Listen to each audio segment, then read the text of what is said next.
The night sky was quiet, but Daniel couldn't sleep. He sat by his window, staring at the stars, his Bible open on the desk beside him. The words seemed to leap from the page that evening, "For the Lord himself shall descend from heaven with a shout, with the voice of the archangel, and with the trumpet of God." Those verses had always stirred something inside him, but tonight, they felt alive. Urgent, as if heaven itself was whispering that time was short. For years, Daniel had walked through life feeling empty, chasing success, money, and recognition, but nothing filled the hollow ache inside.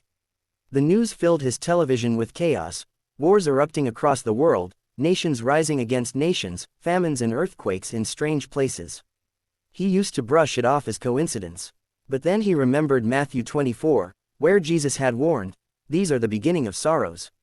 He thought about his younger sister, Emily, who had begged him for years to take faith seriously. She would send him verses, invite him to church, remind him that one day the trumpet would sound, and the faithful would be caught up to meet the Lord in the air. He would laugh it off. But now, those warnings haunted him.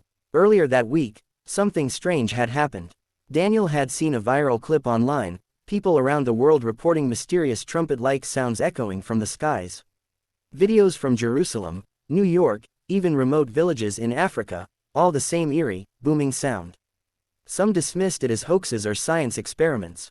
But Daniel felt it deep in his spirit. A warning, a sign. He remembered the words of Paul, "In a moment, in the twinkling of an eye, at the last trump, for the trumpet shall sound." His heart raced as he thought, what if it's tonight? What if the trumpet sounds before morning? Am I ready? Daniel closed his eyes and for the first time in years, he prayed, not a polished, rehearsed prayer, but a broken cry from the depths of his soul. God, I've run from you. I've lived for myself, but if you really are coming soon, don't leave me behind.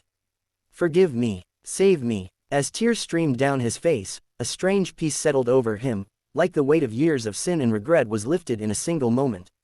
Meanwhile, in another part of the city, Emily was on her knees too. She didn't know her brother had finally turned his heart, but she had been praying for him for years. Begging God that when the trumpet sounded, their family would be together in eternity. The night stretched on. The world outside was asleep, but Daniel's spirit was awake, more awake than it had ever been. He flipped through Revelation, reading about the signs, the increase of evil, the deception of nations, the persecution of believers, the gospel spreading to every corner of the earth. It was all happening, right before his eyes. Suddenly, a thought gripped him, what about my friends? What about the people I love? How many are unprepared? How many would be left behind? He grabbed his phone and began to type messages, one to his best friend, one to an old colleague, one to a girl he had once dated. The words were simple, urgent. I don't know how to explain this, but Jesus is coming soon. Please, be ready. Please turn to him before it's too late. The clock ticked past midnight. Daniel went outside, the night air cool against his skin. He lifted his eyes to the heavens, the city lights glowing beneath the blanket of stars. For the first time, he whispered with hope instead of fear, "Even so, Lord Jesus, come quickly."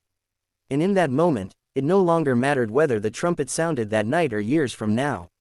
Because Daniel was ready, his heart was right, his eternity was secure. The world might laugh, scoffers might say the signs were exaggerated, but deep in his spirit, he knew, every prophecy was unfolding exactly as written. And as the wind stirred the trees and the stars glimmered brighter than ever, Daniel realized, the final sign wasn't just out there in the world. It was in here, in his own heart being transformed, finally surrendered. Sparkle's closing narration, YouTube style. One day, maybe tonight, maybe tomorrow, the trumpet will sound, and the moment will come when time will be no more. The question is not if, but are you ready? If this story stirred your heart, don't forget to like, share, and subscribe for more powerful stories of faith and hope. Because the signs are clear. The hour is late, and the trumpet could sound tonight.